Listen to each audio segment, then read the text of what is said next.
আসসালামু আলাইকুম। অবিরাম বাংলার সংবাদে সবাইকে স্বাগত জানাচ্ছি আফরোজ আক্তার কামাল। শুরুতেই ইউপি সংবাদ শিরোনাম। অগ্নিকাণ্ডের ৩৬ ঘণ্টা পরও স্বাভাবিক হয়নি চকবাজারের চুরিহাট্টার জনজীবন, আতঙ্কিত এলাকাবাসী, ঘটনাস্থল পরিদর্শনে তদন্ত কমিটি। আগুনের ঘটনায় চকবাজার থানায় কেমিক্যাল আইনে মামলা।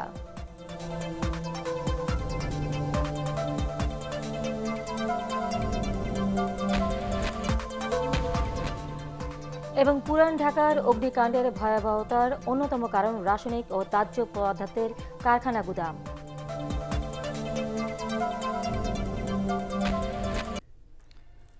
এবার জানাচ্ছি বিস্তারিত। পুরান ঢাকার চকবাজারে ভয়াবহ অগ্নিকাণ্ডের ঘটনাস্থল পরিদর্শন করেছেন সিটি কর্পোরেশনের গঠিত তদন্ত কমিটির সদস্যরা। এই কমিটির সদস্যদের মধ্যে রয়েছে বুয়েটের ভবন বিশেষজ্ঞ ও ফায়ার সার্ভিসের কর্মকর্তারা। রাজুকের কর্মকর্তারাও ঘটনাস্থল পরিদর্শন করছেন। এদিকে পুরান ঢাকার চকবাজারে ভয়াবহ অগ্নিকাণ্ডের পর এখনও আতঙ্কিত ওই এলাকার মানুষ। অগ্নিকাণ্ডের পর প্রায় ৩৬ ঘণ্টার পার হলেও স্বাভাবিক হয়নি চকবাজারের চুরিহাট্টার জনজীবন। এখনও ঘরে ফিরতে পারেনি অগ্নিকাণ্ডের ঘটনাস্থল ওয়াহেদ ম্যানসন ভবনের আশেপাশের বাসিন্দারা। বন্ধ রয়েছে ওই এলাকার বিদ্যুৎ ও গ্যাস সংযোগ। দ্রুত পরিস্থিতি স্বাভাবিক করতে কাজ করছে ঢাকা দক্ষিণ সিটি কর্পোরেশন। আগুনে পুড়ে যাওয়ায় সড়কে থাকা বিভিন্ন যানবাহন, ওয়াহেদ ম্যানসন এবং আশেপাশের ভবনের ধ্বংসস্তূপ সরিয়ে নিতে কাজ করেছে সিটি কর্পোরেশনের কর্মীরা। চকবাজারে অগ্নিকাণ্ডের ঘটনায় অন্তত ৬৭ জনের লাশ উদ্ধার করা হয়েছে।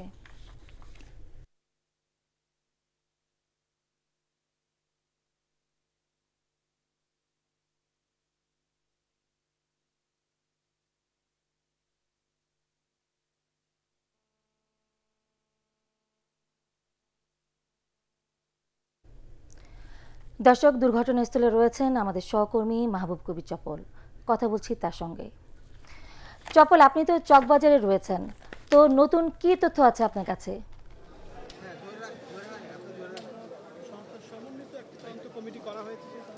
আসলে একটু আগেই সিটি কর্পোরেশনের যে তদন্ত কমিটি গঠন করা হয়েছিল বুয়েট, রাজুক এবং ফায়ার সার্ভিসের প্রতিনিধির মাধ্যমে 11 সদস্যের, তারা ঘটনাস্থল পরিদর্শন করেছেন। এখন সবচেয়ে যে বিষয় আলোচিত হচ্ছে সেটি হচ্ছে যে আমি যদি একটু ডান পাশে দেখা যে ওয়াহেদ মেনশন, এখান থেকে মূলত যে গোডাউনগুলো ছিল, কেমিক্যাল ছিল, বডি স্প্রে ছিল, সেখান থেকে আগুনটা বড় আকারে ধরেছে এবং এই ভবনের বেশিরভাগ জায়গা ভেঙে গেছে। মূলত এখান থেকে চারপাশের ভবনগুলোতে আগুন ছড়িয়ে পড়ে। তদন্ত কমিটি এই ভবনটির নিচতলা এবং অন্যান্য জায়গা ঘুরে দেখেছে এবং আশপাশের যে 5টি ভবন আছে সেগুলো ঘুরে দেখেছে।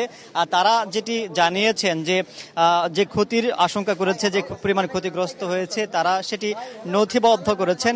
এখনই এই ভবনগুলো আসলে ভেঙে পড়বে বা ঝুঁকিপূর্ণ পুরোপুরি সেটি তারা আসলে বলতে চাচ্ছেন না। তারা যেটি জানিয়েছেন আমাদেরকে যে এই রিপোর্টগুলো তারা নিয়ে যাবেন, এক সপ্তাহ তারা বিভিন্ন বিষয়গুলো দেখবেন, এরপরে জানাবেন আসলে এই ভবনগুলো এখানে রাখা যাবে কি বা এখান থেকে সরিয়ে ফেলতে হবে। একটু আগেও তদন্ত কমিটির যিনি প্রধান, ঢাকা সিটি কর্পোরেশনের প্রধান প্রকৌশলী রেজাউল করিম এবং বুয়েটের শিক্ষক মেহেদী আহমেদ আনসারি, তিনি কথা বলছিলেন। আমরা আজকে যেটি দেখেছি যে এই আশপাশে যে গাড়িগুলো ছিল, রিক্সা ছিল এবং যে ময়লাগুলো ছিল, অর্থাৎ পুরো রাস্তাটি বন্ধ হয়ে গিয়েছিল। অর্থাৎ এই চুরিহাট্টা মসজিদের এই যে জায়গাটি, সেটি কিন্তু একটি 5টি রাস্তার একটি মোড় যদি আমরা বলি, সেই কারণে এই জায়গাটি বন্ধ হওয়ার কারণে চুরিহাট্টা অনেকটা বন্ধ হয়ে গেছে। এবং আমি একটু ভবনগুলো দেখাচ্ছি এবং পাশের লোকজনকে দেখাচ্ছি। অর্থাৎ এখানকার জনজীবন যে থমকে গেছে সেটি সচল করতে মূলত সিটি কর্পোরেশন গাড়িগুলো সাইড করেছে এবং অন্যান্য যে ইট বা পাথর ছিল সেগুলো সরিয়ে ফেলছে। অর্থাৎ এই জায়গাটিতে যাতে চলাচল করতে পারে মানুষজন, সেটি এখন নিশ্চিত করার চেষ্টা করা হচ্ছে। আফরোজা, 9 জন এখানে ভর্তি আছে, তাদের মধ্যে এখন বর্তমানে 3 জন আইসিইউতে আছে। এদের সবারই 50%, 60%, 30% বার্ন এবং সবারই কিন্তু শ্বাসনালী পড়ে গেছে, ইনহেলেশন বার্ন। অতএব কেউ কিন্তু ঝুঁকিমুক্ত না। চকবাজারে অগ্নিকাণ্ডের ঘটনায় আহতদের চিকিৎসার ব্যয়ভার সরকার বহন করবে বলে জানিয়েছেন স্বাস্থ্যমন্ত্রী জাহেদ মালিক। গতকাল ঢাকা মেডিকেল কলেজ হাসপাতালের বার্ন ইউনিটে আহতদের দেখতে গিয়ে তিনি কথা জানান। আসসালামু আলাইকুম।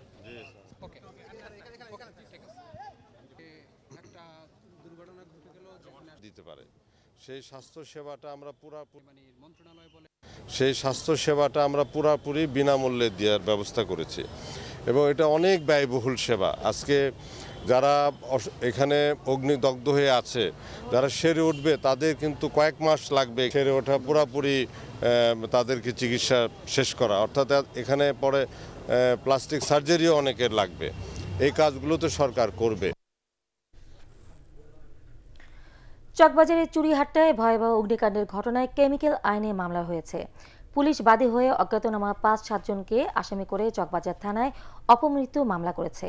আর ফায়ার সার্ভিসের ডেপুটি ডিরেক্টর দিলীপ কুমার ঘোষকে প্রধান করে গঠন করা হয়েছে ৩ সদস্যের একটি তদন্ত কমিটি। ১ সপ্তাহের মধ্যে তাদের রিপোর্ট দিতে বলা হয়েছে। এছাড়া ১২ সদস্যের আরেকটি তদন্ত কমিটি গঠন করেছে শিল্প মন্ত্রণালয়। এই কমিটিকে ৫ কর্মদিবসের মধ্যে প্রতিবেদন দাখিল করতে বলা হয়েছে। আর অগ্নিকাণ্ডের ঘটনায় স্বজনদের তথ্য জানতে হটলাইন চালু করেছে চকবাজার থানা এবং ঢাকা দক্ষিণ সিটি কর্পোরেশন। ৯৫৫৬০১৪ হটলাইনে কল করে নিখোঁজসহ স্বজনরা যে কোনো ধরনের তথ্য জানতে এবং জানাতে পারবেন।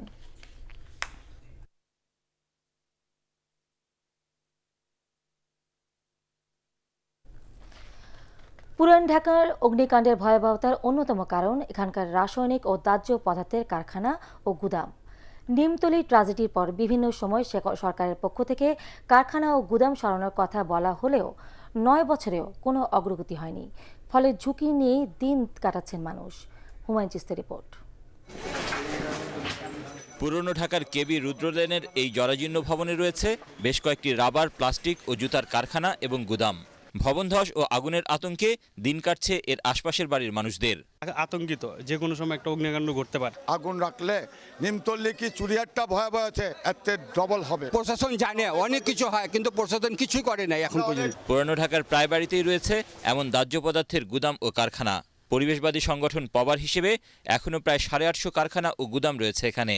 ঝুঁকি আছে জেনেও বাড়িওয়ালারা এসব ঘর ভাড়া দিচ্ছেন কারখানা ও গুদাম হিসেবে ব্যবহারের জন্য। তো নিষেধ হলে তো এরকম হাজার হাজার ব্যাগ তো চলতেছে, ওরা তো বাইরের থেকে আসতেছে, সরকারের নিজেই জানতে। দাহ্য পদার্থ যেটা আছে, পেট্রোলিয়াম প্রোডাক্ট, যে বাই প্রোডাক্ট যেটা আপনার প্লাস্টিক দানা, এটা সরানোর ব্যাপারে ইতিপূর্বে কোনো উদ্যোগ গ্রহণ করা হয়নি। চকবাজারের অগ্নিকাণ্ডে দাহ্য পদার্থের জন্যই দ্রুত আগুন ছড়িয়ে পড়ে।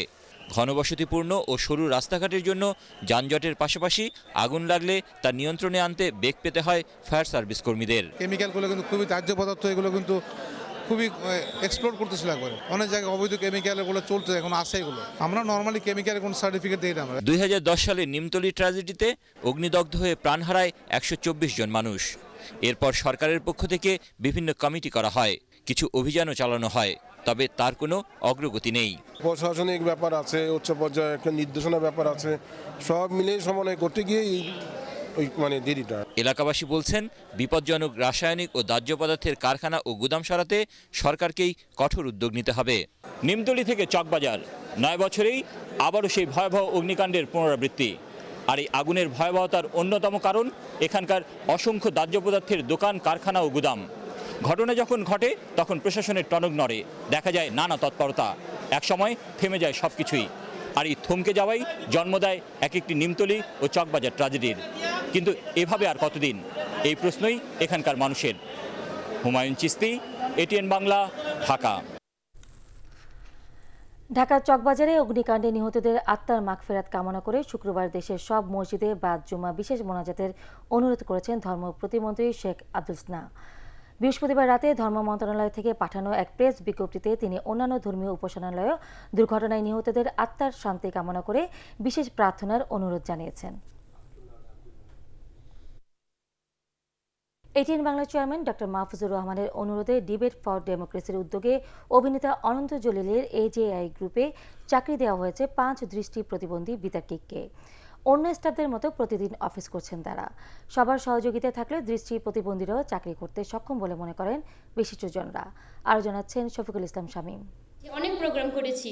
ডিবেট ফর ডেমোক্রেসি দেশের বিভিন্ন শিক্ষা প্রতিষ্ঠানের দৃষ্টি প্রতিবন্ধী শিক্ষার্থীদের নিয়ে বাংলাদেশে প্রথমবারের মতো আয়োজন করেছিল বিতর্ক প্রতিযোগিতার।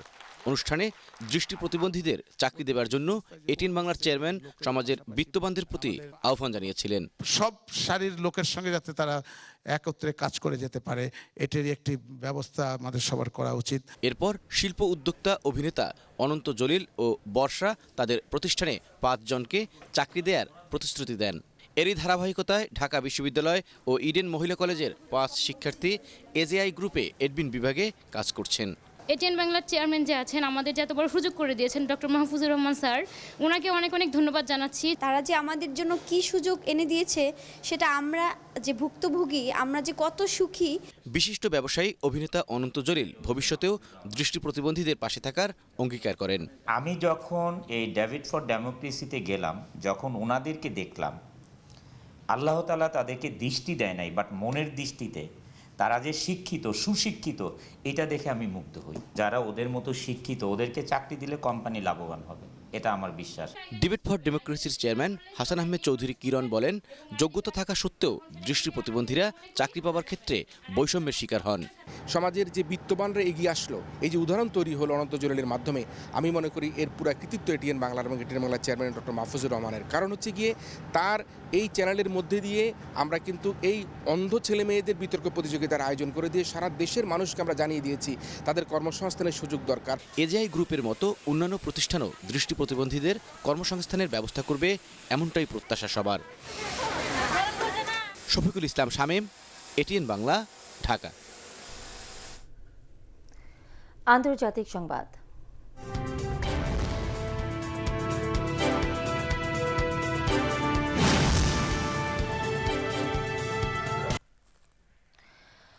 চুক্তি ছাড়া ব্রেক্সিট কার্যকর হলে ক্ষমতাসীন দল কনজারভেটিভ পার্টি থেকে অনেক এমপি পদত্যাগ করার ঘোষণা দিয়েছেন। নো ডিল ব্রেক্সিট নিয়ে প্রধানমন্ত্রী থেরেসা মেকে সতর্ক করেছেন তারা। ব্রেক্সিট নিয়ে মতবিরোধ এবং দলীয় নেতৃত্বে প্রতি অনাস্থায় ক্ষমতাসীন দলের সাথে বিরোধী দল লেবার পার্টি ছেড়ে স্বতন্ত্র যে কোনো দলে যোগ দিতে পারেন অনেক এমপি। এরই মধ্যে কনজারভেটিভ টরি দলের বেশ কয়েকজন সংসদ সদস্য দল ছেড়ে বেরিয়ে গেছেন। পার্টি যে পথে চলছে এতে তাদের দলের 1/3 এমপি বিরক্ত বলে জানান টরি দলের এমপিরা। পার্টেক্স খেলার খবর।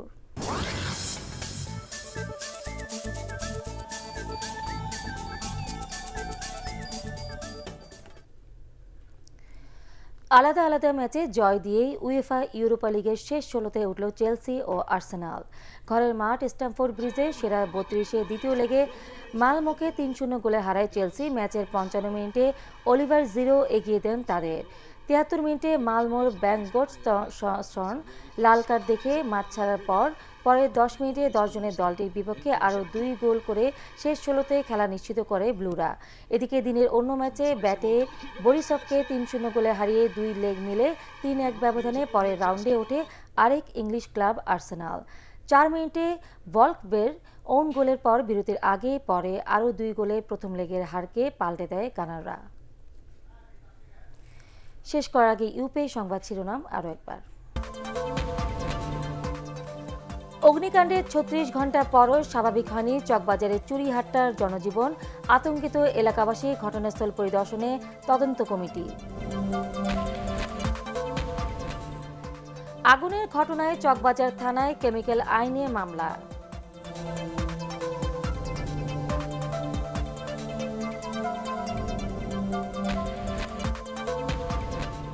এবং পুরান ঢাকার অগ্নিকাণ্ডের ভয়াবহতার অন্যতম কারণ রাসায়নিক ও দাহ্য পদার্থের কারখানা গুদাম।